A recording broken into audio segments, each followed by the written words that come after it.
hard to avoid.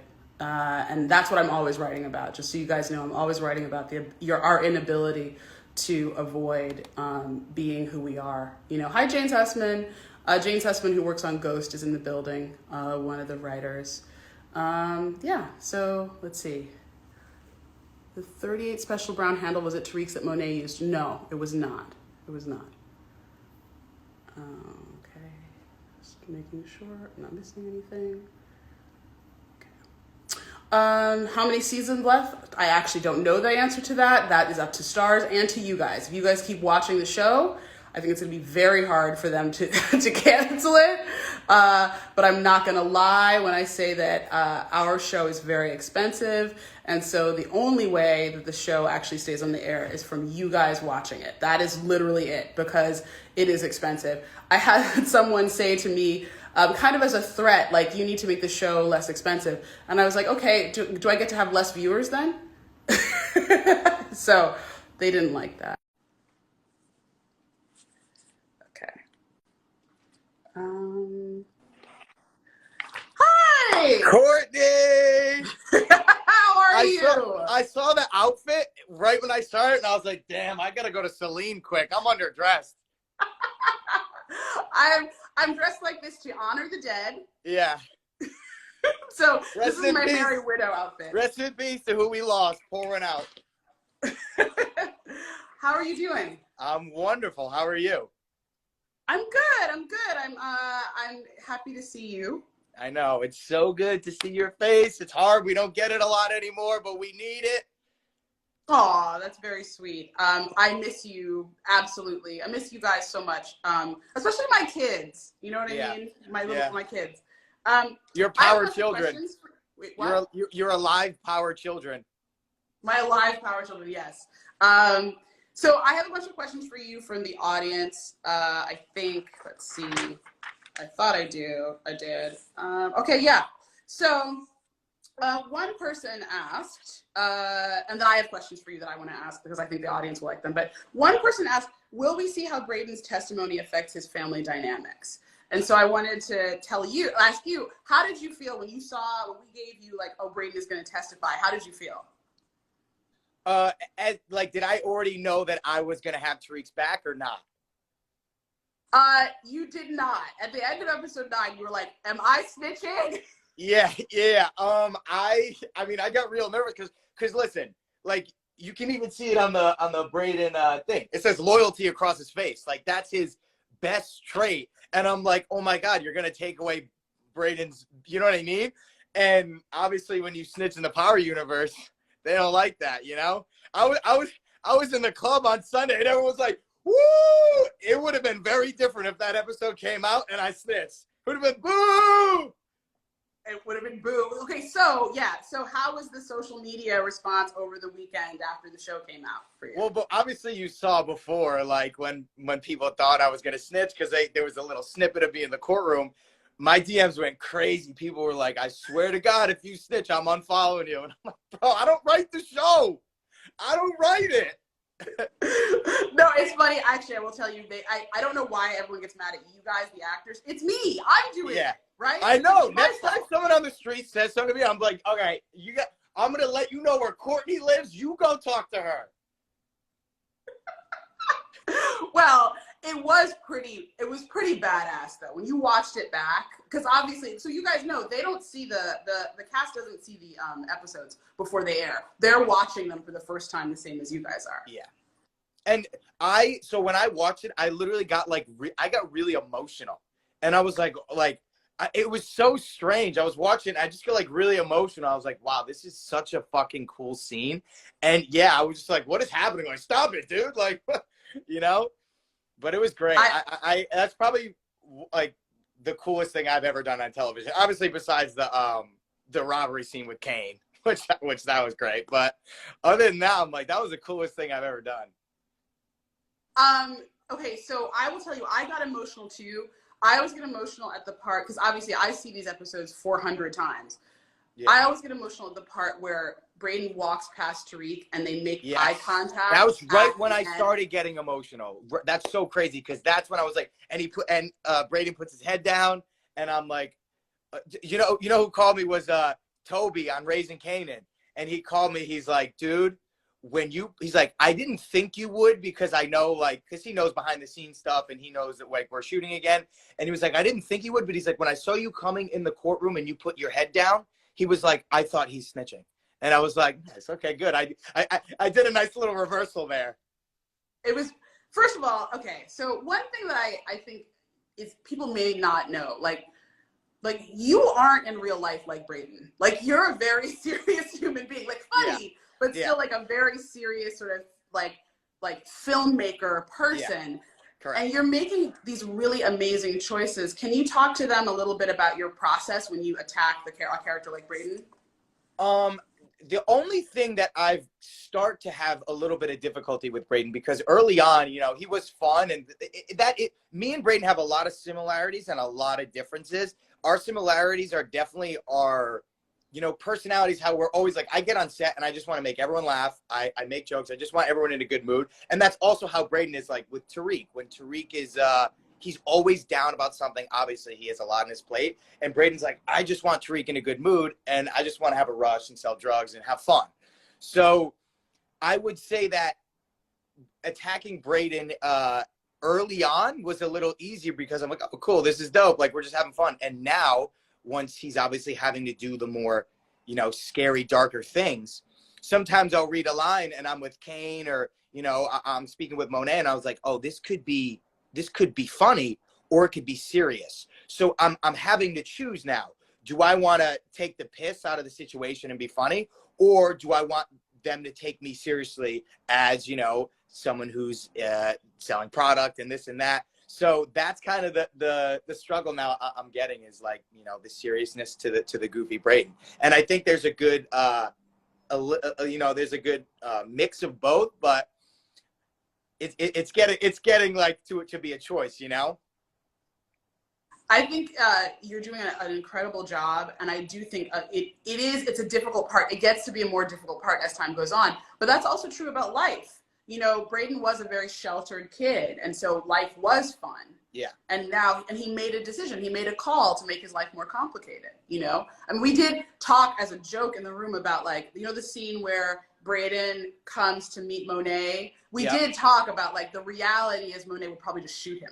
Yeah. If I made a joke, she's like, man, that wasn't even funny.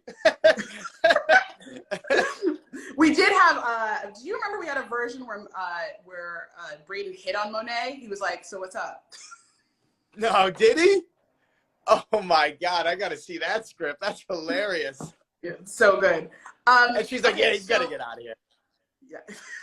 So what is your favorite? Okay, so I know that you love working with Woody. Can you talk to the audience a little, the viewers a little bit about that? Because he's on, by the way. Woody's here. Hi, I know. I saw Woody on here. He's like commenting stuff because people are saying stuff. But me and Woody have so much fun. Like, I love working with Woody just because we improv a lot with each other with like jokes. Like a lot of the what was the last one from 10? Just the stuff that he says, like Tom Cruise and Machine Gun Kelly, like the stuff that he calls me, and we just like improv, and I'll be like he'll pitch something to me off camera. He's like, what about this? I'm like, oh, that's funny. Like, what about this? So we kind of have like a collaborative experience of like how to make fun of Brayden, you know? But yeah, we have a lot of fun because Woody actually, I know he's a very serious character, but he's got heavy comedy chops. So he brings it. And that's what I like working with Woody. I would say that Woody is probably one of the most talented people I've ever met in my life. Yeah. 100%. Like, just has every ability. And I would say you guys, I mean, this is across the board with the cast, but I would definitely say with you and with Woody, I can write something and be like, man, I don't know if this is it. And y'all will always make it better. You know who else is like that is Lorenz. Lorenz will make everything better. Like, you can give him one word and then you get a laugh out of the one goddamn word. It's like, how did he do that? But he's magical. And you guys are like that. I love that Woody, you and Woody have like, it's really special. I don't know what it is, but it's like, it's good TV, you know? I have a question for you. When you originally wrote Brayden and Woody meeting, did you have intentions of where this is going right now, or did you just see the scene and go, oh my God, like, yeah, we gotta have these two link up? It was let's see, the first actual meeting is the kidnapping, isn't it? 106? Yeah, correct. Because he goes, "You're Kane, right?" Yeah. And because you say, "You're Kane, right?" And he's like, "I'm sorry, did you just say Yeah. my name, motherfucker?" Yeah. Yeah. So I think, yeah, I would say that episode, that particular episode, I think because we intended for it to be a long scene, that episode was really about the moment in the car where Brayden says, "Let me go get Trace. Let me go get him." And and he's like, "Yeah, he's a fucking dick, but he's my brother." And Kane respects it. And so what was nice was kind of like, I thought that you guys would match each other in weight in that moment, right? Yeah. Because I think that, yeah, I kind of thought it would work out this way. I'm not going to lie. I kind of thought it would work out this way. Courtney's got her feelings and she sticks with it. Yeah, but also I think I would say that, like, all of you guys are more complicated than your characters, right? But you and Woody are really serious about scripts and like the work and writing and things like that. You guys are both writers as well. You're both, directors. Like, there's more stuff in there. So I feel like I could write to a darker place, There are some people where you're writing to comedy. You're writing to comedy. Yeah. And so you guys seem to find the comedy in the really dark shit. Like, this wasn't a funny line, but I laughed with the scene where Kane tells Brayden to kill Lauren. And he's like, I'm not was it like, I'm not that guy, or? Wait, which one? What Brayden said? What I laughed was kind of like surprisingly when Kane was like, what I'm going to, you know what I'm going to have to do. And I was like, to Lauren? Like, oh, you're going to do it? And he's like, to you. Like, I laughed at that when I was watching it because I was like, how did he make that funny? He's just telling someone he's going to kill them and he made it funny. Because it's the magic of Woody McClane. Okay, so tell me, what have been your favorite scenes to shoot in all of the time you've been on Power? Because you've been on both series. So tell me, like, what's been your favorite? I would say definitely the On the Block with Woody. That was probably one of my favorite things I've ever done. The scene where we did the robbery, that was a lot of fun too. And then the courtroom scene, that was just cool because it was my first time I got to work with meth. And I'm trying to think. The other scene which I love is the scene where Woody pulls up with the girls and he's like, yes. He's like, let's go hang out. And I'm like, dude, I gotta go meet Tariq. And I forgot there was a couple improvs and alts that he did.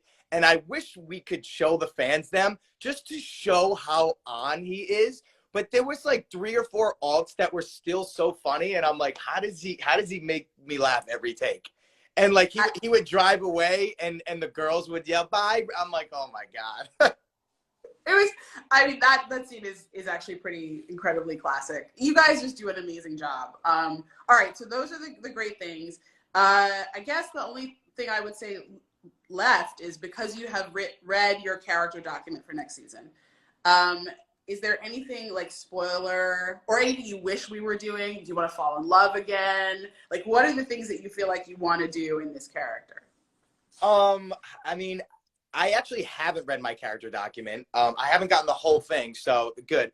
But I mean, obviously, I want to kill someone. That's like dream. That's like dream Brayden. Like I want to get deep in, And everyone's like, Brayden's got to kill someone. Brayden's got to kill someone. And I'm like, okay, like even season 2, people were saying that. I'm like, I don't know. It's still a little early for him to just automatically be okay with, taking a life. So yeah, I would say definitely, getting deeper into that world. But yeah, I would like to, get it an on screen romance. Those are always fun.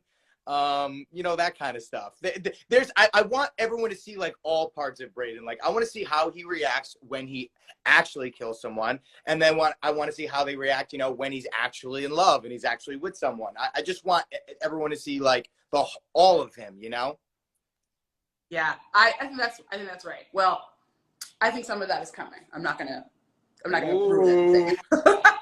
Is it the girl? Is she cute? Is she cute? Let's hear it, Courtney.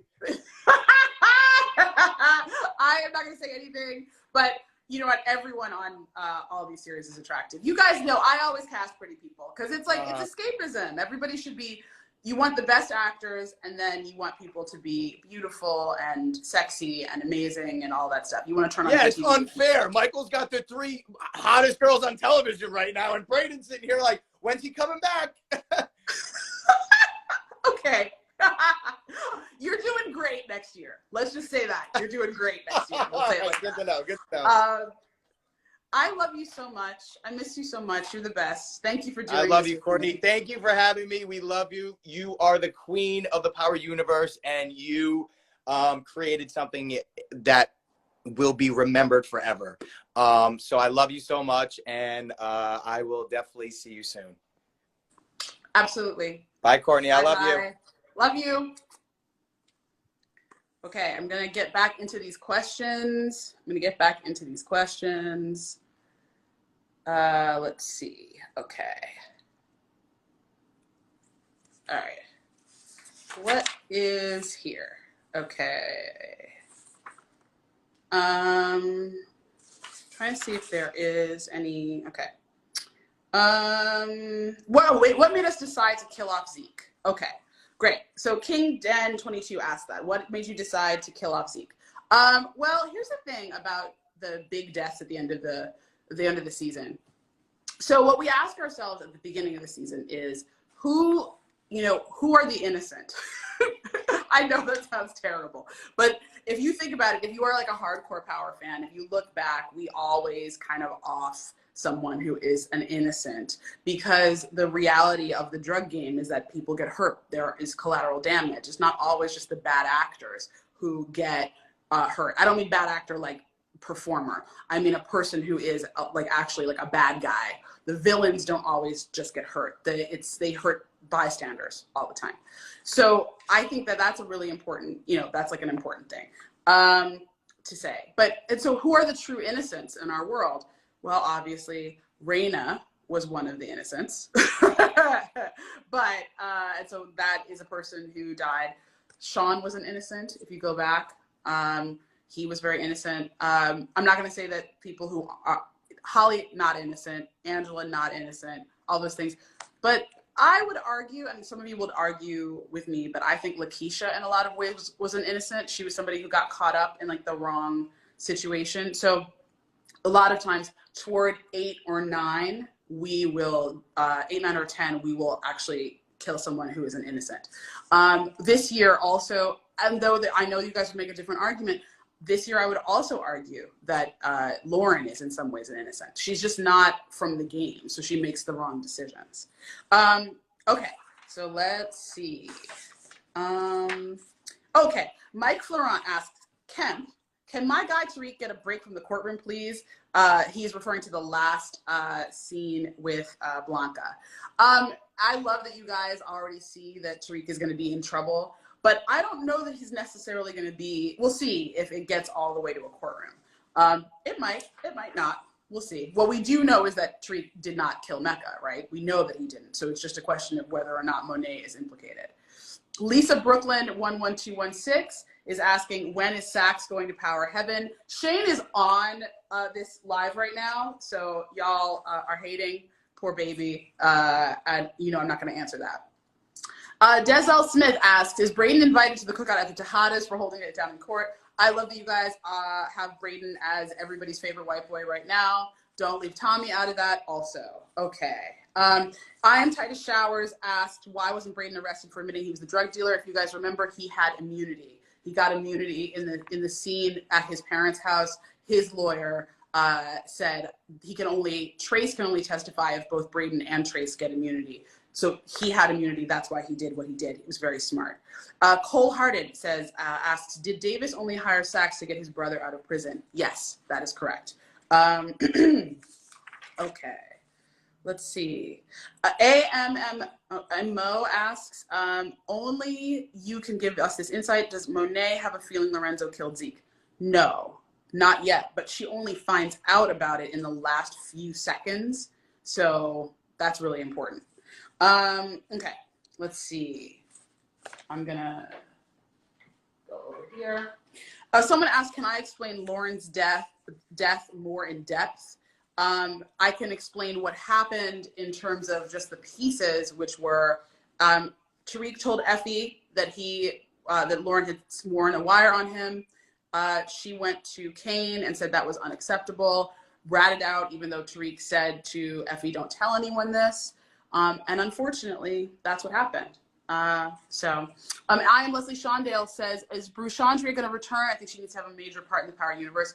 Light Skin Keisha is amazing. I wish I could have like a much bigger story. At one point, we actually broke a whole story for her where she became kind of involved in Course Correct. And we decided to move away from that in part because I feel like not every person of color at Stansfield should be involved in Course Correct. So she is a customer, not part of it.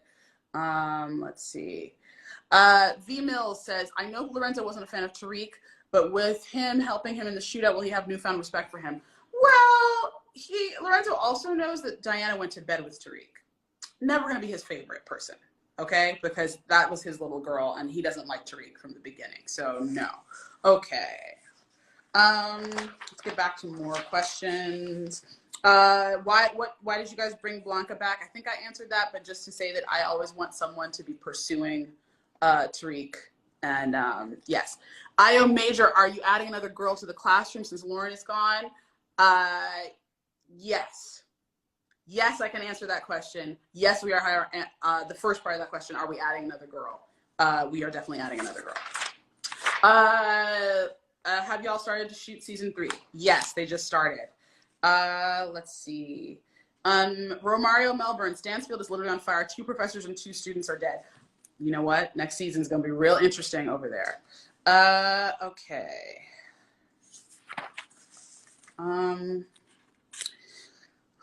This is a big question. Someone asked, I want to know, how did you get the idea for Power and what are the hard parts? Well, a lot of you guys know where I got the idea from Power, so I'm not going to really address that other than you guys know that it's about being a Black man in America at that particular time and how, and basically like why Ghost believed that he had to do this in order to achieve his goals. A lot of it comes from that. Obviously, the character is a combination of my dad and 50 Cent. I think all of you guys know that.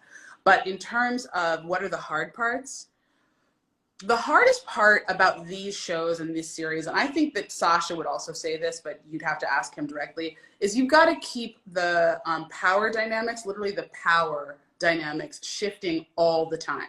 So backwards and forwards. So the person who has the upper hand in each scene has to leave without it and vice versa.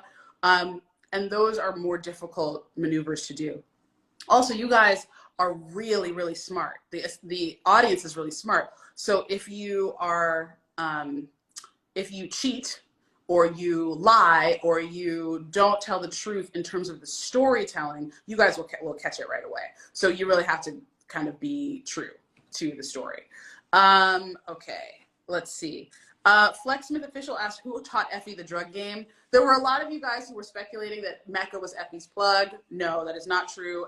Effie is not related to Mecca. None of that was true. I didn't say that during the course of the season, but none of that was actually at all accurate. I think sometimes, again, people assume things because of how actors look, but you cast the best actor and sometimes they favor each other. Yes, I absolutely think that Daniel Sunjata and Alex Lepre could play father and daughter in something, but they're not. None of that is real. And Tariq is definitely not. I had someone literally say to me, is Tariq Mecca's nephew and is Effie his daughter? And I'm like, incest? That's what we're doing? Come on, no, y'all. No, we're not doing incest. That's not how that works. So no. Okay. M. Tierra, does Tariq become more ruthless after giving his sister to his mom? He's going to go through some changes. He's going to be really, really alone. Okay. Dondre El Jefe asks, will Diana find out that Effie and Tariq are getting serious? Watch season 3. Someone else just asked, can Effie be trusted? What y'all think? Can Effie be trusted? Effie can be trusted to do what's best for everyone. Let's see. Roro Jocko 6 says, will Tariq ever catch a W? He seems to be caught in a cycle right now. So about catching W's. Here's the thing about catching W's. We show small victories, not big victories. So for example, Tariq was faced with Mecca Mecca should have killed him in that scene, but Tariq knew too much and was smart enough to hide the bag. So he got a W. He got out of there. We show a lot of small W's. Big W was that he didn't go to jail for killing Jabari Reynolds, which he actually should have. I know that would make a bad show, but I'm just saying he gets away with a lot of stuff too. Okay. Beautiful D. D is my mom's nickname, so I like that. Beautiful D asks, what was my favorite scene to shoot? They're all my favorite in different ways, but I think I love anything that is like emotional. So, and emotion can come from different places. But I am a big fan in terms of shooting stuff. When I'm on set, I guess I really enjoy things like the dinner scene in 208, like with lots of different people and different emotional things and beats and stuff like that. That's kind of like a symphony. When you have a scene like that, it's kind of like a symphony. It's kind of like it has movements, it has shape, it has to keep moving, it has to keep its rhythm. So, you know, that's kind of my favorite thing because I like to be on set for that. Someone just said, last scene made me cry. Rogue Damp said, last scene made me cry and I hate Tasha. I don't know why you hate Tasha, but I don't like that you hate Tasha, but I'm glad that it worked. Ooh, couple questions in here that are dead on, but I can't answer. Let's see. A lot of will Tariq find out that Brayden lied and that Effie took Lauren. You're gonna have to watch. Again, someone's camera girl 1214. Why is Tariq always walking around and everybody else has a car? I think I've addressed this already, but you guys know. You guys know that he is a Manhattanite. He's born and bred in Manhattan, and so therefore, not a driver, not a full-time driver. I am the body sniper. Asked, why am I so dope? That's very sweet. I really appreciate that. You know, it's funny. I hadn't done a lot of these lives, and it is interesting to see how many people just want to tell you how ugly you are or like what's wrong with you. But so it's really nice that some of you are really, really lovely. I appreciate that. It's really nice. Brown_goddess said, I'm pissed.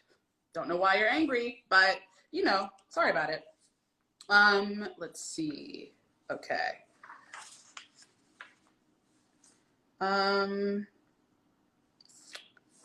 Let's see if there are any other questions. No Insta name _ said, was it a specific reason for Tariq asked Kane why is he always worried about him? Because he is. And because Kane needs to stop worrying about Tariq all the time. He needs to stop being focused outside and focus on making himself better. How about that?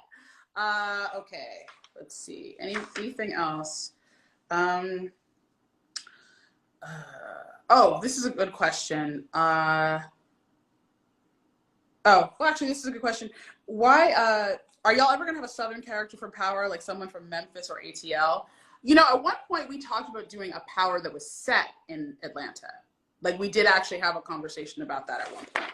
I think, you know, obviously I'm not there anymore, but if they expand the series, there was a conversation years ago about putting a version of Power in different cities. Okay. Let's see if anything else. A lot of people asking for auditions, obviously. Ooh, Shay Ko, will Kane and Reek finally team up? Watch season 3. That's what I'm gonna say. All right, so in our last couple minutes, I guess I want to say that next week I'm going to be doing a live, hopefully with a bunch of our characters who are deceased. So our, you know, Power from Beyond the Grave. So I'm looking for that. Let's see. Will we find more about Davis and his brother's case? Yes, we're going to find out more about that. Someone asked his time on Lorenzo's side. That's the face I'm going to make. I'm just going to say he needs to keep one step ahead of his wife finding out what he did. And I'm going to end with this because I think this is actually such a great question. Let me just make sure there aren't any live questions that I need to get this. Are there any other live questions that I need to grab? Will we find out if Tariq is related to either Lorenzo or Dante? He's not. That we don't actually need to. We don't need to make the characters related in order to do that. Why didn't Yaz call Tariq? You guys are asking about Yaz's burner and whether or not she still has it. You're going to find that out, I think, in season 3.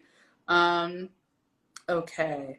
will Tariq and Effie be able to build a real relationship, or will Diana ruin that? Come on, you guys. Have I ever let anybody have a real relationship? Don't I always mess them up?